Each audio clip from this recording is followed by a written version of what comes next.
¿Quién es ese hombre que está señalado en el madero,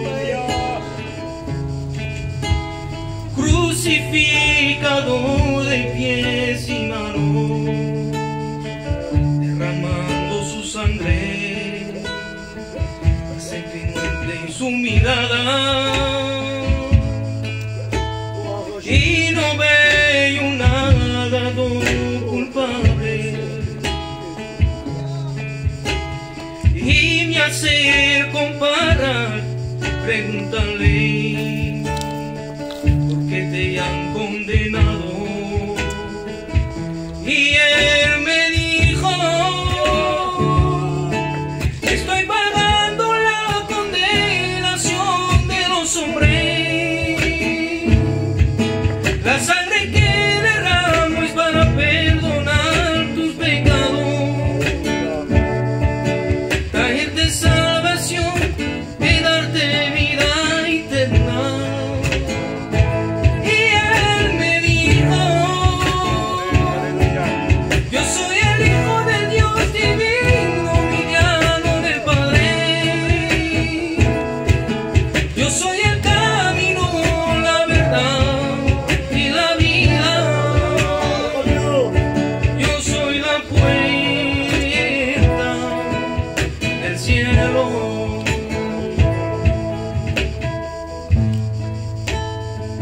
Y ahora puedo comprender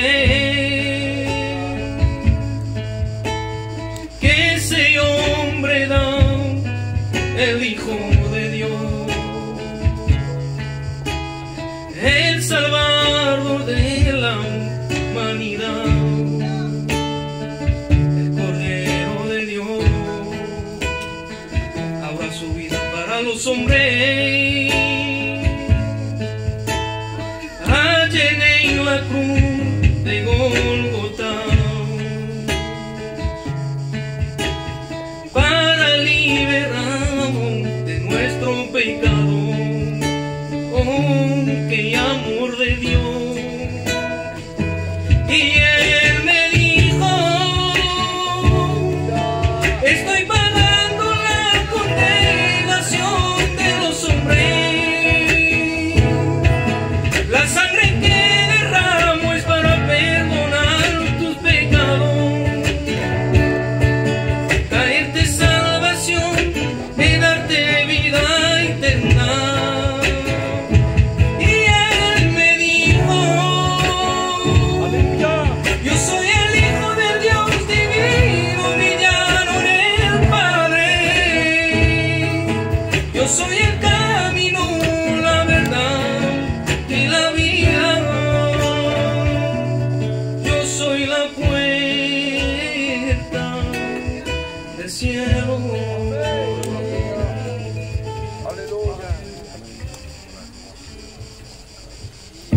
Et bien voilà, je vous dis bonsoir à tous. Je vais vous dire quelques mots de mon témoignage qui est très simple.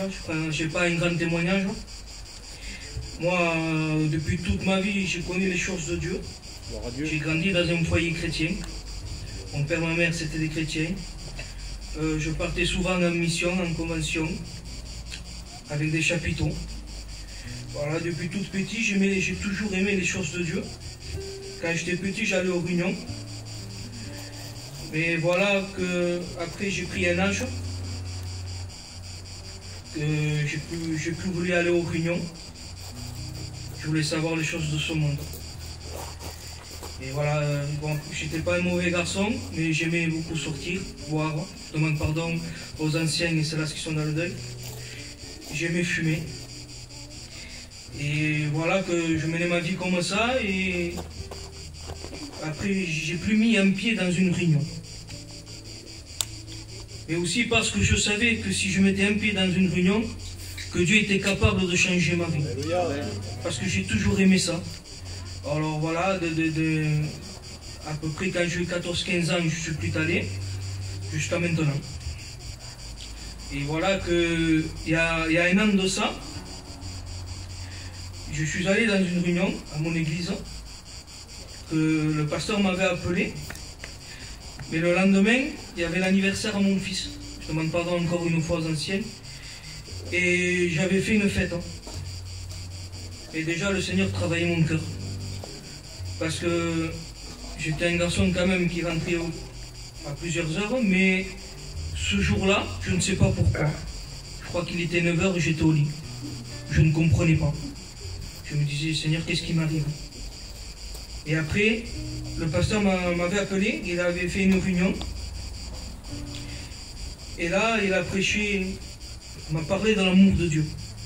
Voilà, je vous dis en vérité, sur ma chaise, j'ai tellement pleuré que sur ma chaise par terre, c'était plein d'eau. En vérité, je faisais que pleurer, que pleurer.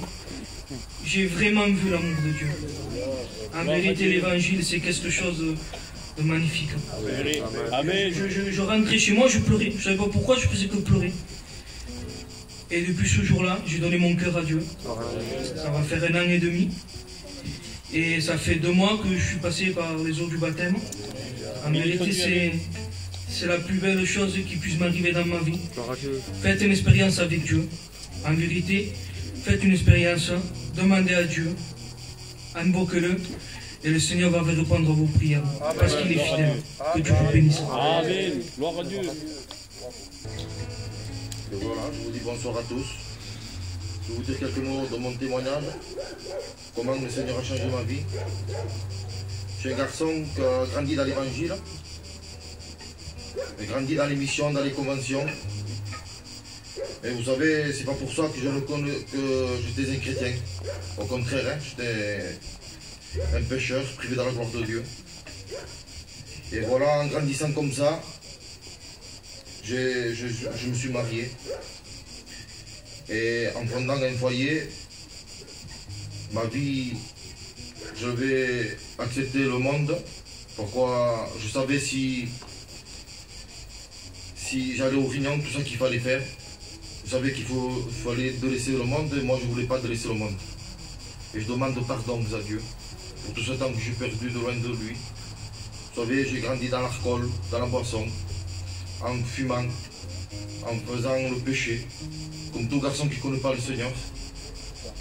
Mais voilà que, en grandissant comme ça, et en sachant que Dieu était vivant, en sachant que Dieu s'y revenait, je vous dis franchement, j'avais peur. Je me disais, s'il m'arrive quelque chose, je savais où j'allais. Je partais à l'enfer. Et si Dieu revenait, ben, que moi je restais ici. À parfois, dans le soir, je regardais mon foyer, je me disais, Seigneur, peut-être t'as revenu. Et moi je ne sais pas, parce que moi et mon foyer, on est perdu, on reste là. Et moi je savais ça aussi, je vous promets, c'est dur de vivre comme ça. Mais le péché était plus fort que moi. Je refusais la chose de Dieu. Et voilà que je continuais comme ça. Et un jour, il y avait une réunion. Et les frères, à chaque fois, ils m'appelaient. Viens à la réunion ce soir, il y a un tel pasteur. Je voulais y aller. Mais il y avait comme un mur devant moi. Ce soir, je disais, je vais à la réunion. Mais en vérité, je ne pouvais pas. Je ne pouvais pas, c'était plus fort que moi. Un mur. Et je partais dans un bar. Et chaque fois, c'était comme ça. Mais je bénis Dieu. Pourquoi Dieu est fidèle, il est bon. C'était dimanche 2 février. C'était 2020. Je rentrais dans une réunion de jeunes. Je vous garantis. Le pasteur m'a appelé à l'appel pour prier pour moi. Mais moi, je me suis levé, je levais mon cœur. Je demandais pardon à Dieu. Je me suis repenti de mes péchés. Le Seigneur a changé ma vie. Il m'a comblé. Moi et mon foyer, on marche avec le Seigneur. Je me suis baptisé il y a 2 mois. Et je vous dis quelque chose. Je dors en paix. Je n'ai plus peur. J'attends Jésus, le retour de Jésus. Je sais que je vais partir avec lui. Alors que Dieu vous bénisse. Amen. Amen. Gloire à Dieu. Gloire au Seigneur. Je dis bonsoir à tout le monde, à Avignon, mes frères et sœurs et amis, anciens. Toujours un honneur.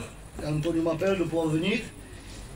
J'ai toujours de la joie de venir ici. Et quand je vois Antonio, que Dieu soit béni et glorifié. Amen. Et avant d'aller plus loin, je voudrais qu'on puisse lire ensemble la parole de Dieu. Lire la Bible, une histoire de la Bible qui a été déposée dans mon cœur et que ce soir, elle est à partager avec vous. Amen. Gloire à Dieu. Ça se trouve dans l'évangile de Jean au chapitre 4. Alors, si on lirait toute l'histoire, c'est trop long, parce que cette histoire prendrait 42 versets. On va lire ensemble du verset 3 au verset 15, et puis, dans le déroulement, on ira plus loin. Amen. Gloire à Dieu. Alors, je lis pour vous. Il est parlé de Jésus. Il quitta la Judée et retourna en Galilée. Comme il fallait qu'il passât par la Samarie, il arriva dans une ville de Samarie nommée Sichar, près du champ que Jacob avait donné à Joseph son fils. Là se trouvait le puits de Jacob. Jésus, fatigué du voyage, était assis au bord du puits. C'était environ la 6e heure. Une femme de Samarie vint puiser de l'eau. Et Jésus lui dit, donne-moi à boire. Car ses disciples étaient allés à la ville acheter des vivres.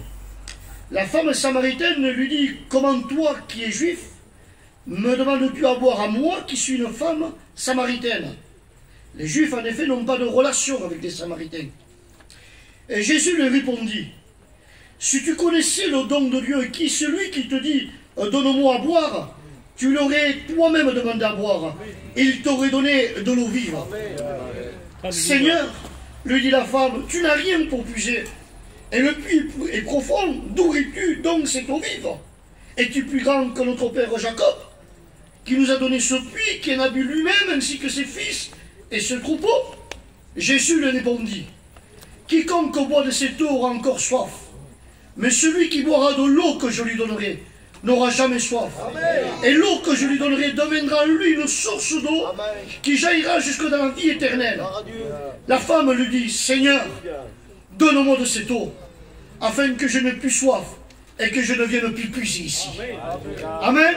Amen. Gloire à Dieu, gloire au Seigneur. Ce que vous permettez, c'est... J'ai besoin encore de prier le Seigneur.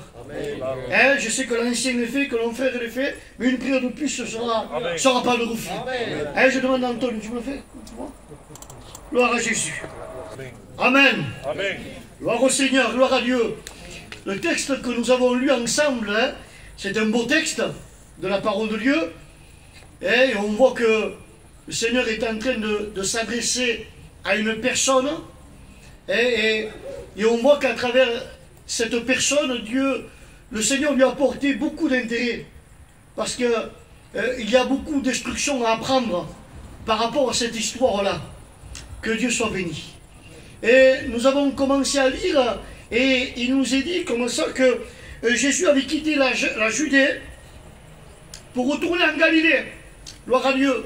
C'est un point qui est aussi qu'on pourrait relever. Pourquoi?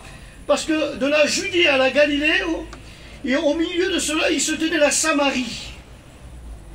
Vous me direz peut-être, mais alors qu'est-ce qu'il y a? Ça fait quoi? Eh bien, j'aimerais vous dire que pour les Juifs de l'époque, ces Juifs-là, les Samaritains, pour eux, étaient maudits. Les Samaritains étaient maudits pour un Juif. On ne les acceptait même pas en tant que nouveaux convertis. À cette époque-là, un Juif préférait mieux souffrir que recevoir l'aide d'un Samaritain. C'était un peuple aux yeux des Juifs, au cœur des Juifs, vraiment répugnant, à un point que quand ils devaient partir de la Galilée en Judée, en passant par la Samarie qui faisait plus court, ils contournaient la Samarie, même à quitte que ça faisait plus loin, peut-être des heures de marche.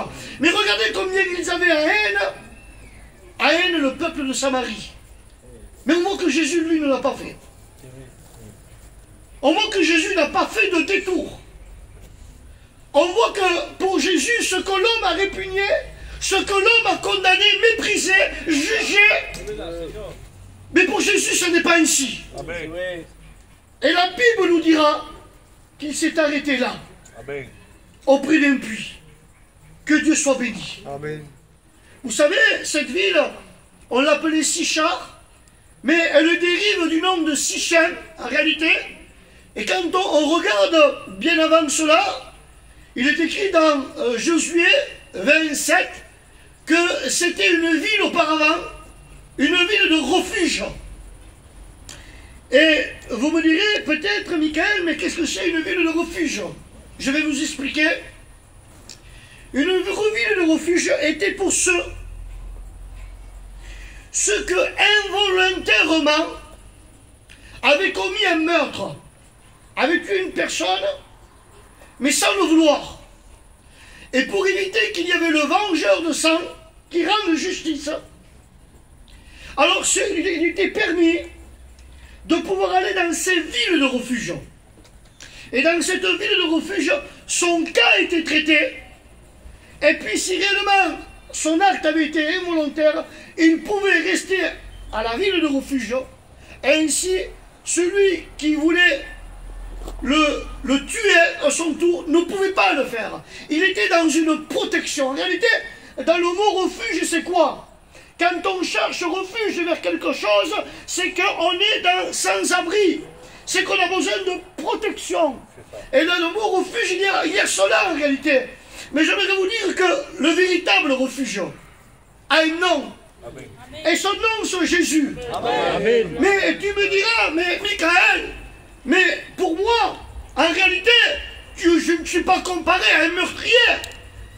Et laissez-moi vous dire que plus ou moins, à un certain degré spirituellement parlant, nous sommes des meurtriers. Regardez ce qu'il dit Pierre, 1 Pierre 3:18, il dira, Christ a souffert une fois pour les péchés, lui juste pour des injustes, afin de nous amener à Dieu. Donc comprenez bien, les injustes ici c'est nous. Christ est mort pourquoi? Nos péchés. Donc ce sont nos péchés qui a amené à Jésus à mourir. Ça fait de nous des meurtriers. C'est vrai. C'est vrai. Mais dans sa grâce, ce meurtrier, celui qui a pris nos places, il a pris notre place pour devenir notre refuge. Quelque chose qui dépasse la sagesse. La sagesse humaine. Amen. Gloire à Dieu. Vous savez, quand on a lu le texte aussi, on a vu des points intéressants. Il est dit comme ça qu'à un moment donné, Jésus, eh bien, il fut fatigué du voyage. Il s'est assis au bord d'un puits. Il avait soif, il a demandé à boire. Ça nous démontre quoi? Ça nous démontre l'humanité de Jésus. Parce que Jésus, tout en étant Dieu, il est aussi homme. Il a compati, la Bible dira, à nos faiblesses, mais sans péché. Et Jésus a connu tout ce que l'homme peut connaître. Jésus, on voit à un moment donné qu'il est dans une barque en train de dormir. On voit que Jésus, au jardin de Gethsémani, fut saisi d'angoisse. On voit que Jésus a connu tout ce que l'homme a pu connaître, mais sans péché. Amen. Incroyable. Il y a eu des hommes extraordinaires dans la Bible. Mais aucun homme n'a pu faire ce que Jésus a accompli. Écoutez-moi bien. La Bible dira dans Hébreux 13:8 qu'il est le même, écoutez bien, hier, aujourd'hui et éternellement. Amen. À aucun moment, Jésus a été disons, que sa divinité a été enlevée. À aucun moment. Tout en étant homme, il a été Dieu. Laissez-moi vous dire qu'avant d'avoir revêtu un corps humain, il était dans la gloire. Et dans la gloire, des anges le servaient. Il était la joie du ciel. Il était assis sur le trône. Mais la Bible nous dit un jour qu'une voix se fait entendre dans le ciel en disant pour l'humanité, qui envoierai-je? Et là, laissez-moi vous dire qu'il y avait des myriades d'anges. Des myriades d'anges. Il y avait des séraphins, des chérubins. Il y avait l'ange Gabriel. Et il y avait l'archange Michel, le chef de l'armée, des anges puissants, très puissants. Mais pas un bruit de lui. Aucun ange a parlé. Et puis à un moment donné, une voix se fait retentir. Et dans le livre des Hébreux, chapitre 10, verset 5, il est dit: tu n'as voulu ni sacrifice ni offrande, mais tu m'as formé un corps. Tu n'as agréé ni holocauste, mais voici, je viens pour faire, ô Dieu, ta volonté. Et laissez-moi vous dire que Jésus a accepté, lui, seul dans le ciel, malgré tous les anges qu'il y avait.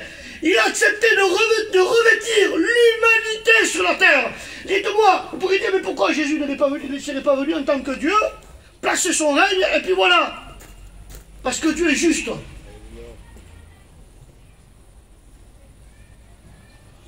C'était pas du folklore que Jésus revête l'humanité. C'était une nécessité. Pour que la justice de Dieu soit établie pour le pardon de nos péchés, il fallait quelqu'un qui nous ressemble. Donc Jésus a accepté. Il a revêtu l'humanité. Et là on voit quelque chose de glorieux, que c'est en tant qu'homme que Jésus est venu accomplir la volonté du Père. Vous savez, le livre de Philippiens, il dira, existant en forme de Dieu, il n'a pas regardé comme une proie à arracher d'être égal avec Dieu, mais il s'est dépouillé lui-même. On ne l'a pas forcé. Il l'a fait. Parce qu'il vous aimait. Et ce soir, c'est l'amour de Dieu qui permet qu'il y ait encore cette réunion sur Avignon. Et laissez-moi vous dire, je ne savais pas que je prêcherais. Tu ne savais pas que tu serais assis dans ce siège. Mais laissez-moi vous dire que dans l'éternité, Dieu le voyait. Il avait préparé. Ces moments ont un prix inestimable que tout l'or et l'argent du monde ne peuvent donner. Seul le sang de Jésus, le sang de l'agneau, ont pu donner ces moments. Alléluia. Alléluia. Que Dieu soit béni. Amen. Amen. Dieu t'aime, tu as de l'importance. Je ne sais pas, peut-être tu es comme cette Samaritaine ce soir. Et cette Samaritaine, on voit qu'elle vient, et la Bible nous précise quelque chose, elle vient il est dit à 6 heures. Ça correspond à midi. En général, c'est une heure inhabituelle. Mais je vois cette Samaritaine toute seule aller chercher de son quotidien, aller chercher son eau. Laissez-moi vous dire, je l'ai déposé c'est déposé dans mon cœur.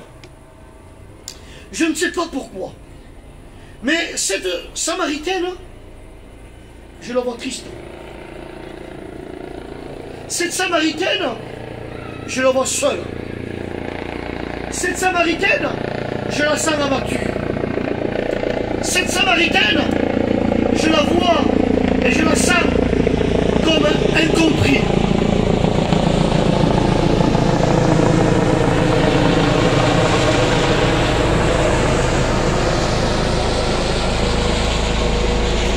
Gloire à Dieu. Vous entendez? Cette Samaritaine, je la vois comme rejetée toute seule. Je ne sais pas, mais peut-être tu pourrais y ressembler ce soir. Peut-être tu pourrais ressembler à cette Samaritaine, où tu es fatigué et chargé du poids de cette vie. Je ne sais pas par là où tu es passé, ce que tu as rencontré, ce que la vie t'a réservé. Je ne sais pas l'entente qu'il peut y avoir dans ton foyer, avec ton mari, avec ta femme, avec tes enfants. Je ne sais pas de quelle façon tu te lèves le matin, dans quelle disposition. Je ne sais pas le soir si des larmes coulent sur ton visage. Je ne sais pas quand tu essaies de t'exprimer pour faire entendre ton chagrin et ton besoin, et peut-être qu'il n'y a pas une oreille qui se tend vers ton problème. Je ne sais pas. Mais ce jour-là, pour la Samaritaine, il y avait Jésus. Amen. Et j'aimerais te dire que le Seigneur aussi ce soir il a mieux. Amen. Et que ce soir ce qu'il a fait pour la Samaritaine, il peut le faire pour toi. Amen. Je ne sais pas l'état de ta vie. Peut-être que sa vie était en miettes, était brisée. Vous savez, il y a un témoignage qui nous dit qu'un jour, dans un musée, il y avait un vase. Et ce vase était l'honneur du musée. Et les gens se déplaçaient pour voir ce vase. Et à un moment donné, il nous est dit qu'un visiteur a touché le vase, a fait tomber le vase, et le vase s'est brisé. Et puis le responsable du musée a pris le vase, a mis de côté, ne savait plus comment faire. Et il a entendu des jours qu'il y avait des spécialistes qui s'occupaient justement de remettre les vases à neuf. Et puis il fit appel à ce spécialiste. Le spécialiste est venu en question et il a travaillé sur ce vase afin de le remettre à neuf. Et à nouveau, il a pu être installé au musée, mais cette fois-ci avec une protection, avec un petit écriteau devant, en disant ce que ce vase avait vécu. Et les gens, quand ils voyaient ce vase, ils disaient, c'est pas possible que ce vase un jour a été brisé. C'est pas possible que ce vase a été brisé et que là, il resplendit, qu'il est tout neuf. Oui, mais le monsieur en question avait appelé un spécialiste. Et les spécialistes en question que je te propose ce soir, non, c'est Jésus. Amen. Jésus est le créateur, il est celui qui t'a créé. Si la vie t'a fait de toi, t'a rendu la vie à miettes, à 1000 morceaux, où la main humaine ne peut pas surgir, où les docteurs ne peuvent pas venir, où les psychiatres sont limités, mais il y a un Dieu dans le ciel qui a créé l'homme à son image et qui a dit que celui qui vient à lui, il ne le repoussera jamais. Amen. Et qui a la capacité de faire de toi une nouvelle créature. Amen. Alléluia. Et que Dieu soit béni. Verset 10. La discussion s'engage avec cette Samaritaine. Et au verset 10, il va lui dire, si tu connaissais le don de Dieu. Alléluia. Amen. Si tu connaissais le don de Dieu, celui qui te demande à boire, tu lui aurais toi-même demandé à boire. Laissez-moi vous dire que Dieu est donateur. Amen. Dieu est celui qui donne. Il est riche. Amen. Il est puissant. Dieu ne se limite pas. Amen. Non, il n'y a pas de limite pour Dieu. On le voit, dès qu'il crée l'homme, dès qu'il crée la création, tout ce qu'il a mis à propre, il a donné pour qui? Pour l'homme. Tout ce que Dieu a créé pour l'homme. Excuse-moi, l'air que tu es en train de respirer, celui qui te le donne. Amen. Amen. Il ne s'arrête pas de donner, mais le meilleur don qu'il a fait, c'est quand Jésus va parler à Nicodème, qu'il dira, un verset qui est très connu, car Dieu a tant aimé le monde, qu'il a donné son Fils unique, afin que quiconque croit en lui ne périsse point, mais qu'il ait la vie éternelle. L'évangile est une bonne nouvelle.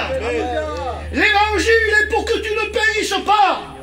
L'évangile, ce n'est pas une religion, mais nous présentons un sauveur. Amen. Un sauveur, comme dira Paul. Nous voulons rien savoir d'autre au milieu de nous que Jésus-Christ. Et Jésus-Christ crucifié. Amen. Nous ne voulons pas baser notre prédication sur la sagesse, mais nous voulons prêcher le Christ. Amen. Prêcher la croix. C'est à partir de là que toute âme nouvelle est née de nouveau. Amen. Quand il rencontre le Christ, quand la croix va lui révéler dans son cœur, Dieu donne, Dieu donne. Amen. Dieu donne. Laissez-moi vous dire que Satan veut faire croire le contraire, lui. Satan voulait te dire aussi, mais t'imagines,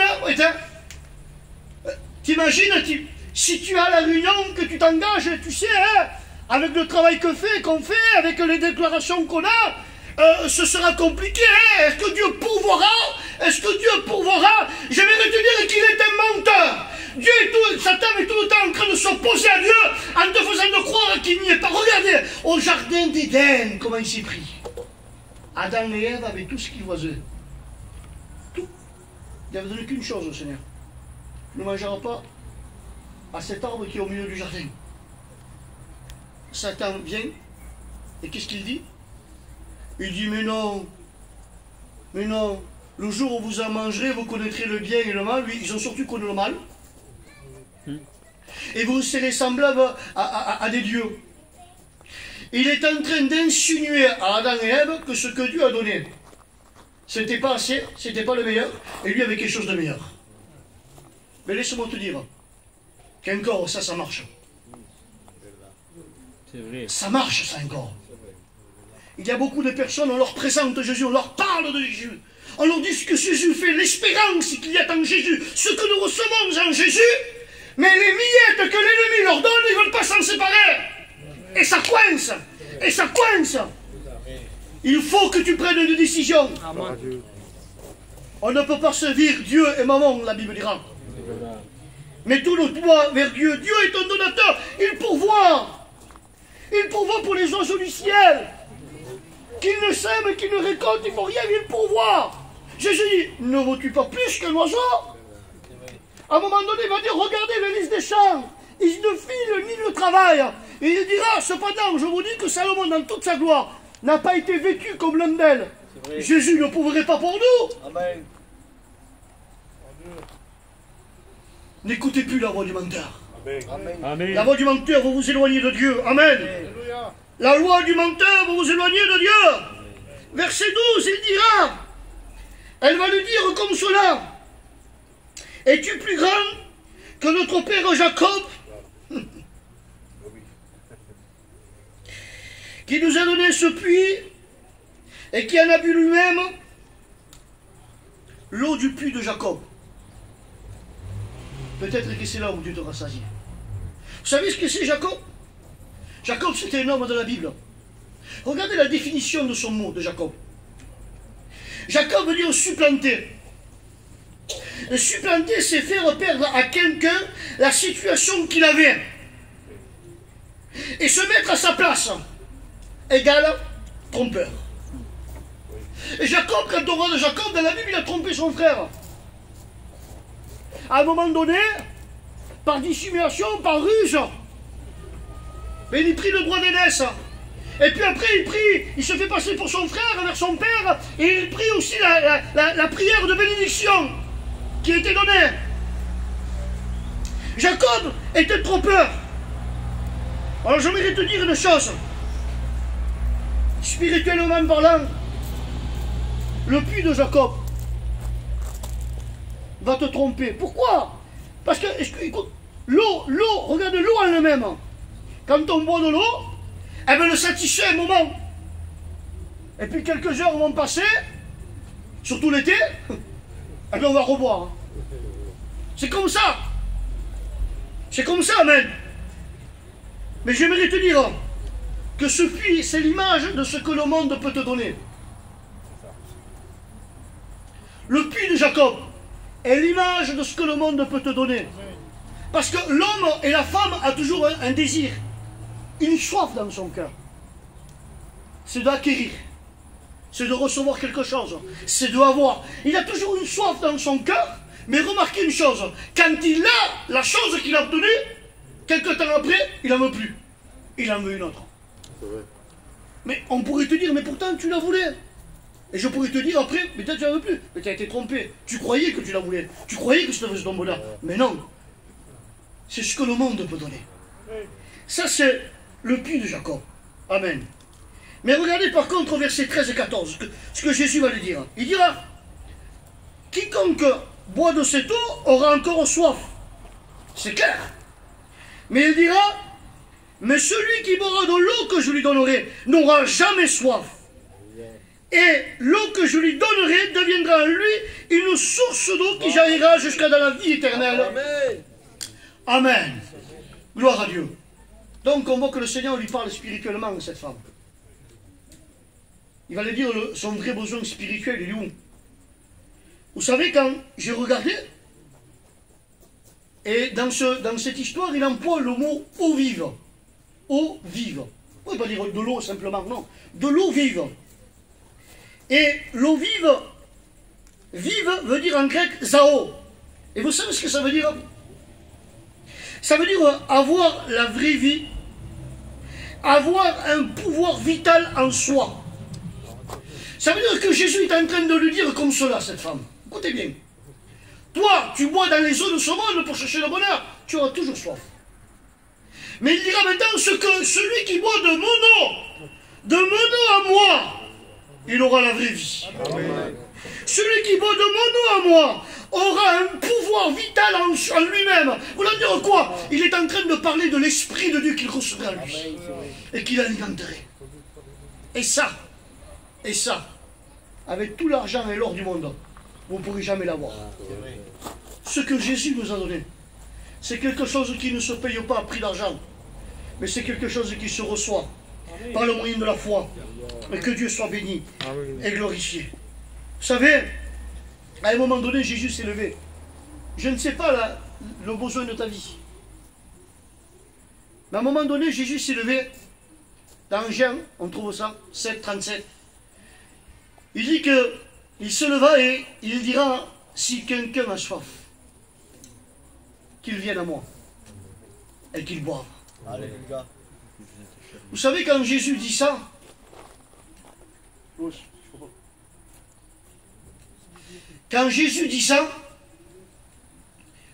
il est en train de se passer quelque chose qui à l'époque se faisait.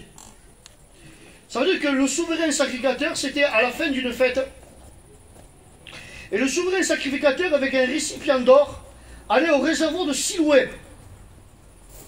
Et puis au réservoir de Siloé, il remplissait cela et tout le peuple le suivait. Et le peuple après montait jusqu'au temple et ils apportaient l'eau en libation au temple. Et il se criait le verset d'Ésaïe 12:3. Vous puiserez de l'eau aux sources du salut avec joie. Ils étaient en train de commémorer, de faire un rappel de ceux qui savaient passer au désert. Le symbole du rocher, quand l'eau vive était sortie du rocher pour abreuver le peuple. Tout ça était symbolique. Tout ça, quand le peuple le faisait, en réalité, il ne se passait rien. C'était symbolique. Mais Jésus, quand il s'est passé ça, il a pris l'autorité, il s'est levé. Et il a dit comme cela, voulant dire, vous faites ça avec des symboles. Mais moi, je suis en train de vous dire, c'est moi l'eau vive. Et c'est pour ça que Jésus va dire, si quelqu'un a soif, qu'il vienne à moi et qu'il boive. Et laissez-moi vous dire qu'il y a un acte de foi qui est demandé. Il ne te suffit pas de rester à la réunion et de ne pas prendre d'engagement. Non! Dieu t'appelle à venir à lui. Que Dieu soit béni. Et regardez cette femme. Elle est maligne là. La femme samaritaine, elle est maligne. Et écoutez ce qu'elle dit. Au verset 15, quand Jésus lui dit ça, tu bois de mon eau, tu n'auras plus soif. Écoutez ce qu'elle dit. Elle dit, Seigneur, donne-moi de cette eau. Elle est maligne.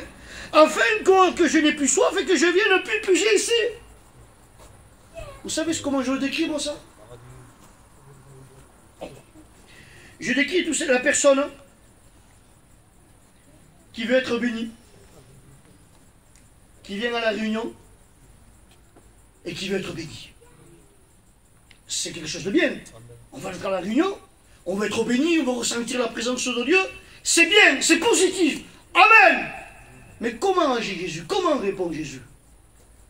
Jésus, on va voir qu'il va l'amener dans un terrain.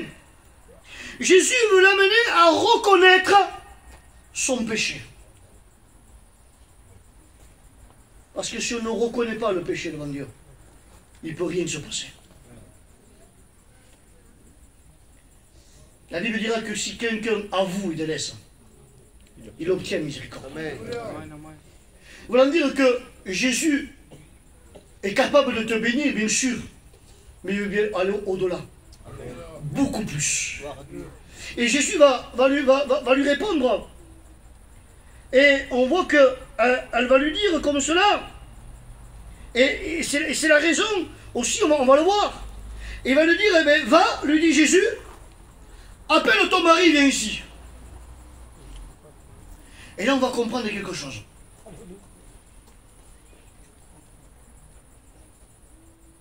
La femme répondit, je n'ai point de mari. Jésus lui dit, tu as eu raison de dire, je n'ai point de mari. Car tu as eu 5 maris, et celui que tu as maintenant n'est pas ton mari. En cela, tu as dit vrai. Jésus l'a amené dans son terrain. C'était à reconnaître son état. C'était à reconnaître qu'à ce moment même maintenant, qu'elle était... Eh bien, excusez-moi de l'expression, mais elle vivait en adultère, cette femme. Elle ne vit pas en règle avec Dieu.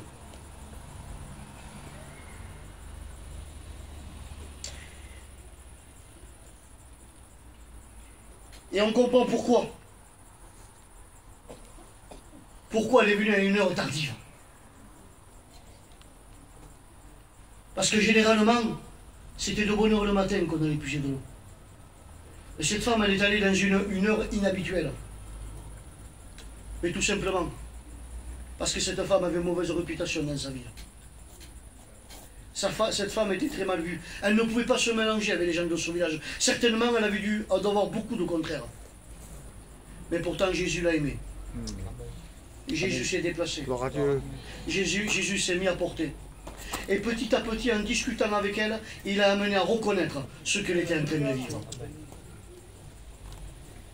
Et ce qu'on voit, c'est que rien n'est caché à Dieu. Amen. Dieu aurait pu lui dire, voilà ton état, depuis le début, il aurait pu lui dire ça à Jésus. Il le savait. Mais il a mené doucement, il a travaillé son cœur.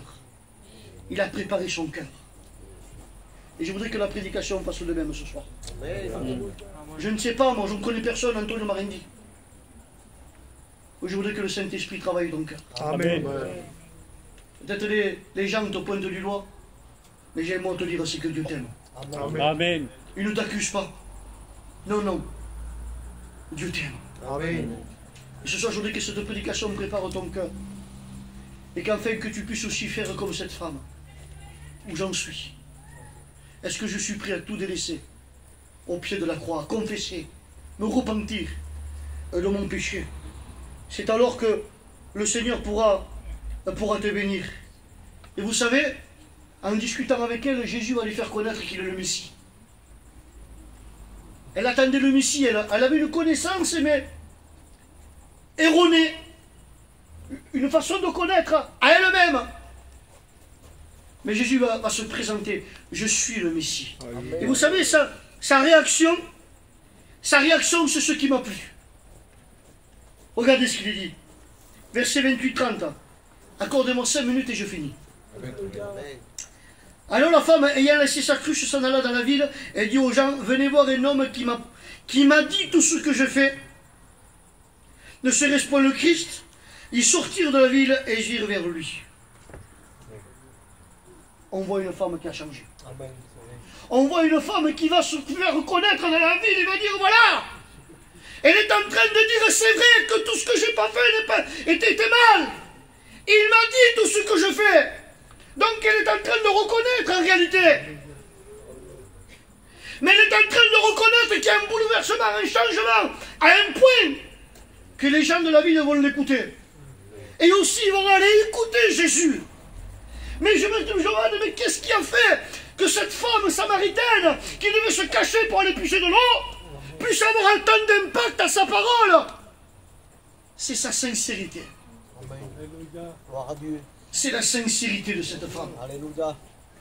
Cette femme, c'est la première prédication qu'elle écoutait de Jésus. Mais sa sincérité, quand il y a un cœur devant Dieu. Vous savez d'où dérive le mot sincérité? Le mot sincérité dérive du mot sancir. Vous savez pourquoi sancir? Parce qu'à l'époque, quand il y avait du marbre ou des vases, et des fois les marbres ou le vase était fissuré. Et à l'époque, vous savez ce qu'on faisait? On prenait de la cire et on voulait cacher la fissure. Et quand il y avait des hommes qui vendaient des vases, mais qui étaient sans cire, ils disaient comme ça, ils présentaient ces vases. Et ils disaient haut et fort, sans cire, sans cire, sans cire. Mais par contre, celui qui vendait son vase, mais qui l'avait masqué de cire, lui, il voulait le refourguer comme ça, il était malhonnête. Ça veut dire qu'il n'était pas sincère. Et vous savez comment on reconnaissait que son vase qu'il y avait de la cire dessus, qu'il n'était pas sincère? Quand son vase, on le mettait au soleil, par la lumière du soleil, on voyait la cire. Et laissez-moi te dire que de la même manière, si tu n'es pas sincère, on n'est pas ceux qui regardent au cœur. Mais celui qui est le soleil de justice, Alléluia. Amen. il regarde au cœur. Amen. Et ce soir, il peut dire et reconnaître celui qui est sincère ou celui qui n'est pas sincère. Je voudrais de tout mon cœur ce soir que tu sois comme cette femme samaritaine. Parce qu'au verset 42, je finis là, regardez ce qu'il dit. Et il disait à la femme, les gens du peuple, ce n'est plus à cause de ce que tu as dit que nous croyons, car nous l'avons entendu nous-mêmes. Mais nous savons vraiment qu'il est le sauveur du monde. Alléluia. Alléluia. Amen. Regardez la sincérité de cette femme. La sincérité de cette femme a amené une ville, un grand nombre de personnes à reconnaître Jésus comme le sauveur du monde. Alléluia. Je ne sais pas aujourd'hui, moi. Je ne sais pas il y a combien de temps que tu viens aux réunions. Mais voilà, mais ta vie ne change pas. Mais qu'est-ce qu'il y a? Tu vas à la maison et tu produis aucun fruit digne de la repentance. Et tu voudrais que ton mari, tes enfants, ta femme change. Mais j'ai envie de te dire, avec tout l'amour de Dieu, j'ai envie de te dire, mais commence par toi. Commence par toi. Sois un Zachée ce soir. Zachée était celui qui en avait en réalité marre de sa vie qui menait. Était quelqu'un que malgré la réussite qu'il pouvait avoir financièrement, mais à un moment donné, il voulait voir Jésus. Il va même monter jusqu'à un arbre. Et Jésus a vu ce besoin. Jésus a regardé Zachée, Zachée, hâte-toi de descendre. Et vous savez ce que ça fait Zachée? Mais Zachée s'est hâté de descendre à l'appel de Jésus. Amen. Et vous savez ce qu'il a fait? Parce que Zachée a été sincère jusqu'au bout de sa visite avec Jésus. Où Jésus va dire, Zachée, le salut est entré dans cette maison, mais Zachée, par rapport à sa sincérité, imaginez-vous un peu, il a fait rentrer Jésus dans sa maison. Tu ne voudrais pas faire rentrer Jésus dans ta maison? Tu ne voudrais pas ce soir rentrer Jésus dans ta maison? Imaginez-vous Madame Zachée, les enfants Zachée, ils avaient l'habitude de voir quoi? Zachée ramenait les sous qu'il prenait au peuple, le bien qu'il prenait au peuple. Et ce jour-là, il devait s'attendre, fais voir comment il va arriver. Laisse-moi te dire que ton mari, ta femme et tes enfants vont attendre comment tu rentres. Ils vont te regarder encore. Ils vont te regarder. Ils vont vouloir voir de quelle façon tu penses, de quelle façon tu parles. Mais j'ai envie de te dire, toi, trompe-les ce soir. Mais ce soir, ramène Jésus dans ta maison. Afin que tu impactes ta maison. Gloire à Dieu. Et que le salut rentre dans ta maison. Amen. Amen. On baisse nos têtes. Alléluia. Gloire à Jésus. Gloire à Dieu. Nous te bénissons, Seigneur. Amen. Nous te célébrons de tout notre cœur. Merci, Seigneur, pour ta parole. Ta parole est la vérité. Amen. Seigneur, on ne revient jamais à toi sans avoir produit de l'effet dans les cœurs. Certainement, au milieu de nous, il y a des Samaritaines. Seules, rejetées, incomprises. Mais que toi, tu vois. Et que tu es prêt à bénir. Peut-être au milieu de nous, il y a des Zachées où malgré la réussite, disons, de leur vie, ne comblent plus le besoin de leur cœur. Et ce soir, ils sont là. Ils sont là devant toi, Seigneur. Je te prie que le Saint-Esprit agisse maintenant. Amen.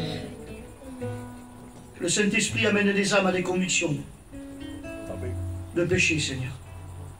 De réaliser que tu es mort pour nos péchés. Seigneur, tu nous démontres de choses par les signes que tu nous as démontrés que nous arrivons dans ces temps de la fin. Et que tu reviens chercher ton Église. Ce soir, on reste avec les têtes coupées. Vous voulez faire un court appel.